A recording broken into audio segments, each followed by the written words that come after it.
நோய்கள் வந்ததுக்கு என்ன காரணம் அப்படின்னா, உப்பு நம்ம சமைச்சு சாப்பிட்றதுனால நோய்கள் வந்தது அப்படின்னு சொல்கிற காட்டிலும், சமைத்த உணவுகள்லேயே மலிவான உணவுகள் இருக்குது பாருங்கள், அந்த உணவுகளை உட்கொண்டதால் தான் நமக்கு நோய்கள் வந்தது. நம்மை அடிமைப்படுத்துகிற உணவுகள்லாம் இருக்குல்ல, இட்லி, பூரி, பொங்கல், தோசை, அப்புறம் மாமிச உணவுகள், சமோசா, பஜ்ஜி, பேக்கரி உணவுகள், பிஸ்கட்டு, காஃபி, டீ, இந்த மாதிரியான மலிவான உணவு இருக்குல்ல, இதெல்லாம் நம்மை அடிமைப்படுத்துறது.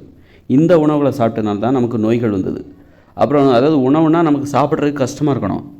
உணவை சாப்பிட்றது நமக்கு கஷ்டமாக இருக்கணும், அது ஒரு கடமையாக இருக்கணும். ஆனால் கஷ்டமாக இருக்கணும், அந்த கடமையை நம்ம செஞ்சு தான் ஆகணும். கஷ்டப்பட்டு தான் சாப்பிட்ணும், ஒரு வெறுப்பாக இருக்கணும், ஆனால் சாப்பிட்டு தான் ஆகணும். இப்போ மாடு வந்து புல்லை திங்குதில்ல, அது மாதிரி இருக்கணும். புல்லில் என்ன டேஸ்ட்டாக இருக்குது, அதில் என்ன பெரிய டேஸ்ட் இருக்குது, ஆனால் புல்லை தான் அது வந்து நாள் முழுக்க மேயுது. வயிற்று அவ்வளோ பெரிய வயிற்றை நிரப்புது. அந்த புல்லை கொஞ்சம் கொஞ்சமாக சாப்பிட்டு அவ்வளோ பெரிய வயிற்றை ஃபுல்லாக நிரப்புது. அந்த புல்லில் ஏதாவது டேஸ்ட் இருக்கா? ஒரே புல்லை தான் அது சாப்பிடுது. அப்போ அது எவ்வளோ கஷ்டமான வேலை, அந்த மாட்டுக்கு அது எவ்வளோ கஷ்டமான வேலை பாருங்கள். அதனால தான் மாடுகளுக்கெல்லாம் மன உறுதி அதிகம், அதாவது அந்த உடல் உறுதி அதிகம், மன உறுதி அதிகம். மழை இயற்கையெல்லாம் அது தாங்கிக்குது, வெயில், மழை, காற்று, திறந்த வழியில் படுத்துக்குது, அதெல்லாம் தாங்கிக்குது. அந்த ஆற்றல் அதுக்கு எப்படி வருது? நோய்கள் வருவதில்லை. அதெல்லாம் ஏன் வருதுன்னா, அது வந்து உணவை வந்து கஷ்டப்பட்டு சாப்பிடுது. உணவு உண்பது அதுக்கு நம்ம ஒரு பிரியாணி சாப்பிட்ற மாதிரிலாம் அது சாப்பிடல. பிரியாணிக்கு நம்ம அடிமையாக இருக்கும், உணவுக்கு அடிமையாக இருக்கும். ஆனால் அது வந்து உணவுக்கு அடிமையாக இல்லை. அது உணவுக்கு அடிமையாக இல்லாமல் உணவை சாப்பிடுகிறது, கடமையாக சாப்பிடுகிறது. சாப்பிட்டாகணும், உயிர் வாழணும் அப்படிங்கிற நோக்கத்திற்காக பெரிதாக சுவை எதுவும் இல்லாத அந்த புல்லை வந்து அது சாப்பிடுது. அது மாதிரி நாம் சாப்பிட்ற உணவு நமக்கு கடினமாக இருக்க வேண்டும், கஷ்டமாக இருக்கணும். வெறுப்பாக இருந்தாலும் அதை சாப்பிட்டு தான் ஆகணும் அப்படிங்கிற மனநிலையோடு நாம் சாப்பிட்ணும். அப்போ என்ன உணவு இருக்கும்? நீங்கள் உப்பு எடுத்துக்கோங்க, உப்பு கலந்த உணவுகளை சமைச்சு சாப்பிடுங்க. ஏன்னா உப்பு கலந்து உணவுகளை சமைச்சு சாப்பிடும்போது அதனால் ஏற்படுற சுவை தான் இந்த இயந்திர அறிவியல் உலகம் உருவாவதற்கே காரணம். அதனால் நீங்கள் உப்பே எடுத்துக்கலைன்னா இந்த இயந்திர அறிவியல் உலகில் நீங்கள் வந்து இந்த இயந்திர அறிவியல் உலகம் உருவாக்கவும் முடியாது, இங்கே வாழவும் முடியாது, வாழவே உங்களுக்கு பிடிக்காது. அதனால் உப்பு உங்களுக்கு இந்த இயந்திர அறிவியல் உலகம் உங்களுக்கு தேவை வேணும் அப்படின்னு நினைக்கிறது நியாயம்னா நீங்கள் உப்பை எடுத்து தான் ஆகணும். அப்படிங்கும்போது உப்பை புறக்கணிக்க முடியாது, உப்பு வேண்டான்னு சொல்ல முடியாது. அதே நேரத்தில் நீங்கள் 50% உணவுகள் உப்பு இருக்கணும், 50% உணவுகள் பச்சை காய்கறிகள், பழங்கள் இருக்கணும். முழுக்க உப்பாகவே இருக்கக்கூடாது, உப்பு கலந்து சமைக்கப்பட்ட உணவுகளாகவே இருக்கக்கூடாது. அதே நேரத்தில் நீங்கள் சாப்பிட்ற உணவு எதுவாக இருக்கணும்னா கண்டிப்பாக எந்த உணவு இருக்கக்கூடாது, மலிவான உணவுகள் இருக்கக்கூடாது. இட்லி, பூரி, பொங்கல், தோசை, பிரியாணி, பழைய சாதம், சாம்பார் சாதம், வத்த குழம்பு, பஜ்ஜி, சமோசா, பேக்கரி உணவுகள், சமைக்கப்பட்ட இனிப்பு உணவுகள், பாயாசம், கேசரி, அல்வா, முறுக்கு, இந்த மாதிரியான உணவுகள் இருக்கவே கூடாது. இந்த மாதிரி உணவுகளை தவிர்த்து விட்டு இதை சாப்பிட்றது ரொம்ப ஈஸி. நீங்கள் வந்து ஒரு அரிசி முறுக்கோ அல்லது அல்வாவோ அல்லது வந்து ஒரு லட்டு, பூந்தி, அப்புறம் வந்து ஸ்நாக்ஸு, இதெல்லாம் சாப்பிட்றது ரொம்ப ஈஸி. இது உங்களை அடிமைப்படுத்துகிற உணவுகளை தவிர்த்து விட்டு நீங்கள் சாப்பிடுவதற்கு கஷ்டப்படுற உணவுகளை சாப்பிடணும், கடமையாக நினச்சி சாப்பிடணும். ஒரு ஜிம்மில் போய் ஒர்க் அவுட் பண்ணுறாங்கல்ல, 6 பேக்லாம் வைக்கிறதுக்காக, பாடி பில்டர்ஸ்லாம் அவங்களோட உணவு முறையை பாருங்கள். ஆனால் அவங்க என்ன தப்பு பண்ணுவாங்கன்னா, இந்த இறைச்சி சாப்பிடுவாங்க. இறைச்சி சாப்பிடக்கூடாது. இறைச்சி சாப்பிட்டா மூட நம்பிக்கைகள் வரும், மூளை ஒழுங்காக வேலை செய்யாது, முரட்டுத்தனம் தான் வரும். அதனால் இறைச்சி சாப்பிடக்கூடாது. இறைச்சி சாப்பிட்றது வந்து ஒரு மனிதத்தன்மையற்ற செயல், அதை உணவாக சாப்பிடக்கூடாது. அதை தவிர்த்து விட்டு நீங்கள் முட்டை சாப்பிடுங்க, காய்கறிகள், பழங்கள், வேக வைக்கப்பட்ட காய்கறிகள், பொரியல், காய்கறி கூட்டு, பழங்கள், அப்புறம் கிழங்குகள், பச்சை கிழங்குகள், வேக வைக்கப்பட்ட கிழங்குகள், கீரைகள், இப்படி ஏராளமான உணவுகள் இருக்குது. முந்திரி, பாதாம், இப்படி நிறைய வேர்க்கடலை, இப்படி நிறைய உணவுகள் இருக்குது. பால் சாப்பிடுங்க, தயிர் சாப்பிடுங்க, இதே சாப்பிட்டா போதும். மற்றபடி இட்லி, பூரி, பொங்கல், தோசை, இந்த ஐட்டம் மலிவான உணவுகள், உங்களை அடிமைப்படுத்துகிற உணவுகள், அல்வா, பூந்தி, இதெல்லாம் சாப்பிடவே கூடாது. இதுதான் நோய்களுக்கு காரணம், இதுதான் அடிமைத்தனத்துக்கே காரணம். இந்த உணவுகளை காட்டி தான் பெண்களை அடிமைப்படுத்துகிறாங்க ஆண்கள்.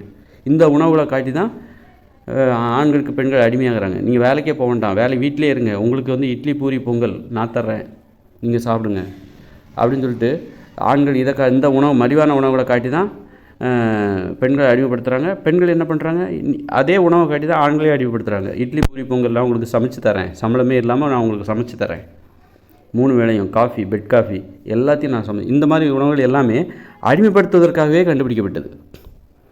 அடிமைப்படுத்துவதற்கான சுவை இது ரொம்ப சூப்பராக இருக்குது, சுவையாக இருக்குன்னு நம்ம சொல்கிறோம்ல, இது நான் வந்து அடிமைப்படுத்துகிற சுவை, அடிமைப்படுத்துவதற்கான சுவை, அடிமைப்படுத்த ஆசை காட்டுகிற சுவை.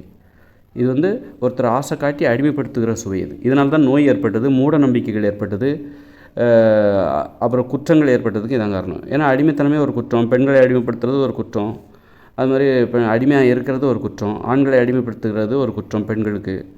இந்த மாதிரி குற்றங்களுக்கெல்லாம் காரணம் வந்து இந்த அடிமைத்தனங்கிறது வேறு குற்றங்களுக்கும் காரணமாக இருக்கும். ஆண்கள் தங்களுடைய தொழிலே நேர்மையாக இருக்க மாட்டாங்க, இது ஒரு நேர்மையற்ற செயல்.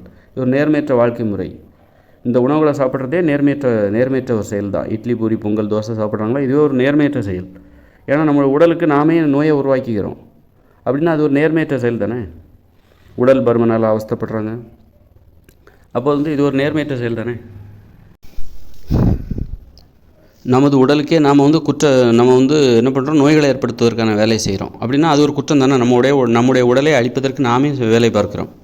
அப்போ அது ஒரு குற்றம் தானே. நாம் மட்டும் வேலை பார்க்குறோம். நம்முடைய பிள்ளைகளுக்கும் நம்ம அதான் வாங்கி கொடுக்குறோம். உங்கள் பிள்ளைகளுக்கும் நீங்கள் அதான் வாங்கி கொடுப்பீங்க, உங்கள் மனைவிக்கும் நீங்கள் அதான் வாங்கி கொடுப்பீங்க, உங்கள் உறவினர்களுக்கும் அதான் வைப்பீங்க. கல்யாணம்னா விருந்துன்னா அதை தான் வைக்கிறீங்க. அப்போ அந்த உணவு மற்றவர்களை அழிப்பது உண்மை என்றால் அப்போ அது குற்றம் தானே. நீங்கள் விருந்து வைக்கிறீங்க, கல்யாண விருந்து, தடப்படலாம் 6 சுவை அப்படி இப்படின்னு சொல்லிட்டு வந்திருக்கவங்களை அடிமைப்படுத்துறதுக்காகவே ஒரு உணவை நீங்கள் பயங்கரமாக உணவை பரிமாறுறீங்க. அந்த உணவு சாப்பிட்டா எல்லாத்துக்கும் நோய் தான் வரும். அப்போ நோய் எல்லோரும் சீக்கிரமாக சாவணுங்கிறதுக்காகவே அந்த விருந்தை நீங்கள் போடுறீங்க. அப்படின்னா அதுக்கு ஒரு குற்றம் தானே. இந்த குற்றங்கள் தான் நோய்களுக்கு காரணம். அதனால் இந்த குற்ற உணர்ச்சிகள் தான் நோய்களுக்கு காரணம். ஆக நமது உணவில் உள்ள குற்றங்களை நீக்க வேண்டும். குற்ற உணவுகளை நாம் தவிர்க்க வேண்டும். நம்ம சாப்பிட்ற உணவு கஷ்டமாக இருக்கணும். அதுதான் குற்றங்கள் அல்லாத உலகம். அது குற்றங்கள் அல்லாத உணவுகள். அது நல்லா காய்கறி பொரியல், வேக வைக்கப்பட்ட கிழங்கு, பச்சை கீரைகள், பச்சை கிழங்கு, பச்சை காய்கறிகள், பழங்கள், கடலைகள், இந்த மாதிரி சாப்பிட்டா தான் அந்த உணவில் குற்றம் இல்லைன்னு அர்த்தம். ஆனால் உப்பு சேர்த்துக்கோங்க ஆனால் இந்த உணவில். ஆனால் அதே நேரத்தில் இட்லி, பூரி, பொங்கல், தோசை அடிமைப்படுத்துகிற உணவுகள் அத்தனையும் குற்ற உணவுகள், அடிமைப்படுத்துவதற்காகவே உருவாக்கப்பட்டவைகள். அதை மட்டும் சாப்பிடக்கூடாது. அதனால தான் நோய்கள் வந்தது. அப்புறம் குற்றங்கள் இங்கே பெரிய இருக்குது. அதான் காரணம். அதில் நேர்மையற்ற இந்த உணவுகளை தவிர்த்து விட்டு நமது உணவு முறையை நாம் தீர்மானிக்க வேண்டும். நாம் என்ன சாப்பிடணும் அப்படிங்கிறத தீர்மானித்து சாப்பிட்டுருந்தா இவ்வளோ நோய்கள் வந்திருக்காது. ஆரோக்கியமாக இருந்திருப்போம். யாரோட உடம்பும் குண்டாக இருந்திருக்காது. யாருக்குமே நோய் வந்திருக்காது. மக்கள் மகிழ்ச்சியாகவும் ஆரோக்கியமாகவும் வாழ்ந்திருப்பாங்க, சுதந்திரமாகவும் வாழ்ந்திருப்பாங்க. ஏன்னா இந்த உணவுகளை சாப்பிட்ணுன்னா நீங்கள் யாருக்கும் அடிமையாக இருக்கணுங்கிற அவசியமே இல்லை. அதாவது கீரை பொரியல், காய்கறி பொரியல், காய்கறி கூட்டு, வேக வைக்கப்பட்ட கிழங்கு, முட்டை, பால், தயிர், கடலைகள், பழங்கள், இதெல்லாம் சாப்பிட்ணுன்னா இதை நீங்கள் அப்புறம் இன்னொன்று நீங்களே உங்கள் உணவை சமைக்கணும். இதெல்லாம் பண்ணியிருந்தாக்கா மற்றவங்க சமைக்கக்கூடாது. மற்றவங்களுடைய உணவை நீங்கள் சமைக்கக்கூடாது. ஒரு 8 வயசுக்கு மேலே ஆயிடுச்சுன்னா அவங்கவுங்க உணவை அவங்கவுங்க தான் சமைக்கணும். இதெல்லாம் செஞ்சுருந்தா இங்கே குற்றங்களே இருக்காது. இங்கே அடிமைத்தனமே இருக்காது. அவங்கவுங்க சுதந்திரமாக இருப்பாங்க. நோய்களே இருக்காது. யாரும் குண்டாகவே இருக்க மாட்டாங்க.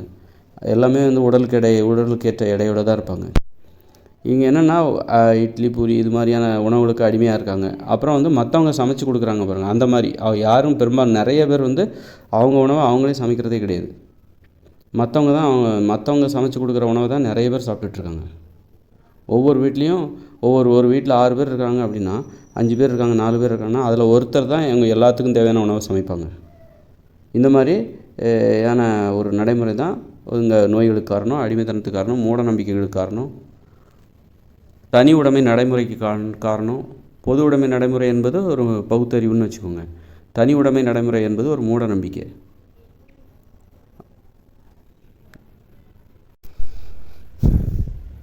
தனி உடைமை நடைமுறைனா என்ன அப்படின்னா, ஒரு வீட்டில் ஒரே வீடு, அந்த வீடு அந்த யாருக்காவது ஒருத்தருக்கு தான் சொந்தமாக இருக்கும். அவருக்கு சொந்தமான வீட்டில் அந்த வீட்டில் உள்ள எல்லாருமே இருப்பாங்க.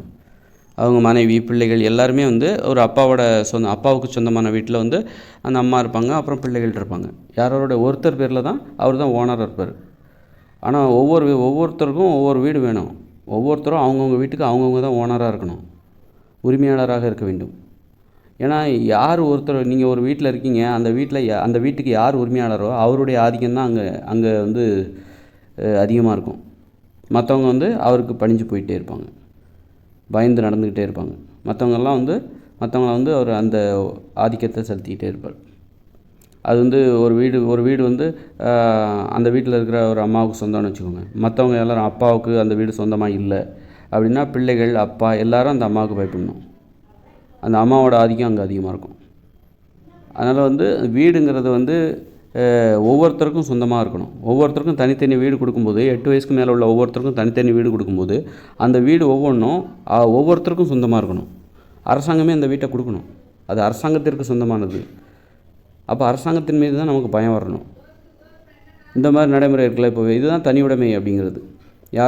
உரிமையாளராக யாரோ ஒருத்தர் தான் இருக்கிறாங்க அந்த வீட்டில். அது அப்பாவாக இருக்கலாம். அதனால் அவரோட ஆதிக்கம், அவரை பார்த்து தேவையில்லாமல் பயப்படுறது. எதுக்கு பயப்படணுமோ அதுக்கு தான் பயப்படணும், தேவையில்லாமல் பயப்படுறது. இப்போ அவரோட சொல்கிற வேலைகளை செஞ்சே ஆகணும். அவர் என்ன பண்ணுவார், அவருடைய சாதாரண வேலைகளை கூட அவர் செய்யாமல் என்ன பண்ணுவார், இந்த வீட்டில் உள்ளவங்ககிட்ட வேலை வாங்கிட்டு இருப்பார். இந்த மாதிரியான ஒரு நடைமுறைகள்லாம் இதனால் ஏற்படும். அதனால் ஒரு வீடுன்னா அது அவங்களுக்கு சொந்தம். அந்த வீட்டில் யார் குடியிருக்கிறாங்களோ அவங்களுக்கு தான் அது சொந்தமாக இருக்கணும். ஒரு வீட்டில் ஒருத்தர் தான் இருக்கணும், ஒருத்தர் தான் வசிக்கணும், தனித்தனியாக தான் வசிக்கணும். ஒருத்தர் வீட்டுக்குள்ளே இன்னொருத்தர் வசிக்கக்கூடாது, இன்னொருத்தர் போகக்கூடாது. 8 வயசுக்குள்ளே இருக்கிற ஒரு பையன் பொண்ணு அவங்க அம்மாவோட வசிச்சிக்கலாம். ஒரு அம்மா தனது 8 வயதிற்கு உட்பட்ட பிள்ளைகளோடு வசித்து கொள்ளலாம். 8 வயசு ஆகிடுச்சா அதுக்கப்புறம் அந்த பையனுக்கோ பொண்ணுக்கோ என்ன பண்ணணும், தனியாக ஒரு வீடு கொடுத்துடணும். அந்த வீட்டுக்குள்ளே இன்னொருத்தர் போகக்கூடாது. அப்போ அந்த வீடு யாருக்கு உரிமையாக இருக்கணும் அப்படின்னா, அந்த வீட்டில் யார் குடியிருக்கிறாங்களோ அவங்களுக்கு தான் அது உரிமையானதாக இருக்க வேண்டும். அவங்க பொறுப்பில் இருக்கணும். உரிமை என்பது அரசாங்கம் தான். வீடுகளுக்கு யார் உரிமை சொந்தக்காரங்க அப்படின்னா அரசாங்கம் தான். ஆனால் அந்த வீட்டை யார் பொறுப்பில் கொடுத்துருக்காங்க அப்படின்னா, அந்த குடும்ப தலைவரான ஒரு தகப்பன் பொறுப்பில் கொடுத்துருக்காங்க. மற்றபடி அந்தந்த வீட்டுக்கு அவங்கவுங்க தான் பொறுப்பு அப்படிங்கிற மாதிரி இருக்கணும்.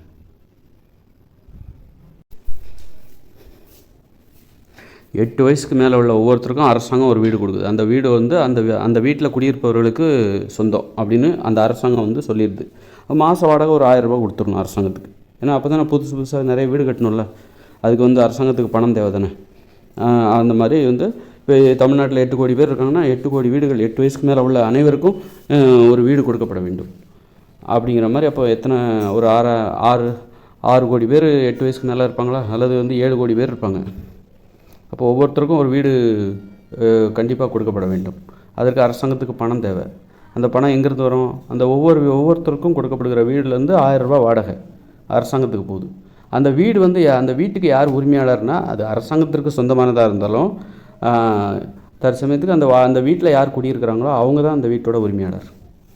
அந்த உணர்வோடு, இது என்னுடைய வீடுங்கிற உணர்வோடு ஒவ்வொருத்தரும் தனது வீட்டில் வசிக்கணும். இது எனது வீடு அப்படி, நம்முடைய வீடுலாம் கிடையாது, இது எனது வீடு அப்படின்னு நினைக்கணும். இது என்னுடைய வீடு, என்னுடைய கூடு, என்னுடைய வீடு அப்படின்னு நினைக்கணும். ஆனால் இன்றைக்கி அப்படியா இருக்குது. ஒவ்வொரு வீடும் அந்த ஒரு வீட்டில் 6 பேர் இருப்பாங்க, இல்லை 7 பேர் இருப்பாங்க, 4 பேர் இருப்பாங்க. அந்த வீட்டுக்கு சொந்தமானவங்க யார் இருப்பார், ஒருத்தராக இருப்பார். அந்த குடும்பத்தோட தலைவராக இருப்பார், அப்பாவாக இருப்பார், அல்லது தாத்தாவாக இருப்பார். அவர் காலத்துக்கு அப்புறம் அதை இன்னும் அவங்க பையனுக்கு எழுதி வைப்பார். அப்போது மற்றவங்க எல்லாருமே ஒரு பயத்தோடு தான் இருப்பாங்க. ஒரு சுதந்திரமாலாம் இருக்க மாட்டாங்க. இது என்னுடைய வீடுன்னு அவங்களால சொல்ல முடியாது. ஏன்னா அந்த அப்பா கிட்ட ஒழுங்காக நடந்துக்கலை அப்படின்னா அவர் என்ன பண்ணுவார், அந்த வீட்டை வேறு யாருக்கா எழுதி வச்சுருவார். இல்லைனா என்ன பண்ணுவார், நீங்கள் வீட்டை விட்டு வெளியே போங்கன்னு கூட சொல்லுவார். அந்த மாதிரி ஒரு பயம் எந்த விதத்துலையும் ஏற்படவே கூடாது. அந்த மாதிரி ஒரு பயத்தோடு அவங்க பாசம் காட்டக்கூடாது. அது நடிப்பு.